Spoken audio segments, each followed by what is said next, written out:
এই পরাগ রেণু যদি ধানের জমিতে কম হয় তাহলে ধানের ফলনটা কিন্তু 100% কম হয়। আসসালামু আলাইকুম, কৃষি জানালা ইউটিউব চ্যানেল থেকে আমি মোজবার স্বাগতম জানাচ্ছি। দেশ এবং দেশের বাহির থেকে যারা দেখছেন তাদেরকে শুভেচ্ছা এবং স্বাগতম। আজকের বিষয় থাকছে ধানের ফলন বৃদ্ধিতে বোরন সারের গুরুত্ব।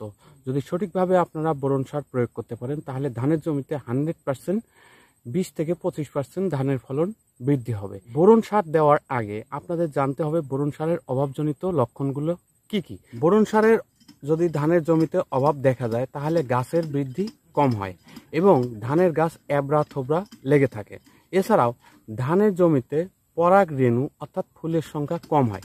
এই পরাগ রেণু যদি ধানের জমিতে কম হয় তাহলে ধানের ফলনটা কিন্তু 100% কম হয়। বোরন সারের অভাবজনিত দ্বিতীয় লক্ষণ হচ্ছে ধানের অগ্রভাগ অনেক সময় মারা যায় এবং ধানের গাছের কাণ্ড কালো হয়ে যায়। বোরন সারের অভাবজনিত তৃতীয় লক্ষণ হচ্ছে বোরন সারের যদি ঘাটতি দেখা যায়, এভাবে শিকড় বৃদ্ধি না হয় তাহলে কিন্তু পাশকাঠি বাড়ে না, ধানের সংখ্যা এক্ষেত্রে কম হতে পারে। ধানের জমিতে বোরন সারের যদি সঠিকভাবে অভাব হয় তাহলে ধানের যে শীষ বের হয় এই শীষগুলো অনেক সময় চিটে হয়, পরিপুষ্ট হয় না, ধানের শীষ লম্বা হয় না, এতে করে কিন্তু ধানের ওজনটা কম হতে পারে। বোরন সারের উপকারিতা সম্পর্কে জানেন তাহলে আপনাদের বোরন সার ব্যবহার করে ধানের ফলনটা বৃদ্ধি করতে পারবেন। বোরন সারের উপকারিতা 1 নম্বর, ধানের গাছের কোষ বৃদ্ধি করে। ধানের গাছের যে পরাগ রেণু অর্থাৎ ফুলগুলো আছে বা পরাগায়নের সময় এটি সুস্থ এবং সবল রাখতে সাহায্য করবে। তাহলে ধানের ফলনটা কিন্তু বৃদ্ধি হয়। কিভাবে বৃদ্ধি হয়? ধানের গাছের যে শীষগুলো আছে এই শীষগুলো লম্বা হবে, চিটা হবে না, পরিপুষ্ট হবে, এতে করে ওজনটা বৃদ্ধি হবে। বোরন সারের উপকারিতা দ্বিতীয়, বোরন সার যদি সঠিকভাবে আপনারা প্রয়োগ করেন তাহলে কিন্তু ধানের শীষ পরিপুষ্ট থাকে, রোগবালাই কম হয়, চিটা হয় না।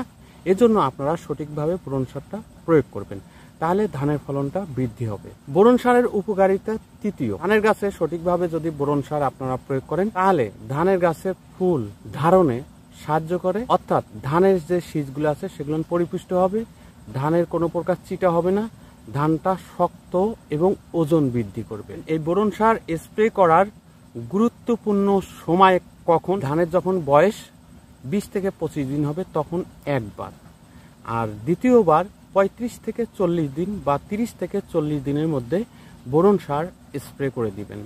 আর যদি আপনারা চাষের সময় বোরন সার দিয়ে থাকেন সেক্ষেত্রে আপনারা 2 বার বোরন সার প্রয়োগ করতে পারেন। কাস্তর যখন আসবে, কাস্তর আসার 7 দিন আগে অথবা যখন ধানের 5% শীষ বের হবে বা 10% শীষ বের হবে তখন দ্বিতীয়বার বোরন সার যদি প্রয়োগ করেন তাহলে ধানের ওজন বৃদ্ধি হবে, ধানের শীষ লম্বা হবে, ধানের শীষ বা ধানের দানা পরিপুষ্ট হবে। ধানের যখন পরাগায়ন স্টেজটা আসবে, ধান যখন চাপলে মিল্কিং স্টেজটা বের হবে সেই সময়ে আপনারা বোরন সার স্প্রে করে দিতে পারেন, সেক্ষেত্রেও কিন্তু ধানের ফলনটা বৃদ্ধি হবে।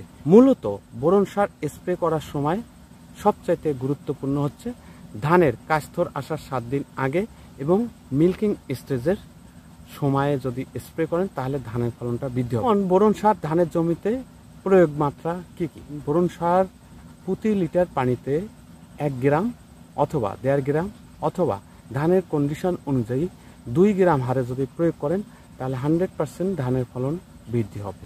ধানের চিটা হবে না, ধান ফোলা থাকবে না, ধানের শীষ সহজেই বের হবে এবং ধান পরিপুষ্ট হবে এবং এতে করে ওজনটা বৃদ্ধি করবে। কোন কোন বোরন আপনারা স্প্রে করতে পারেন?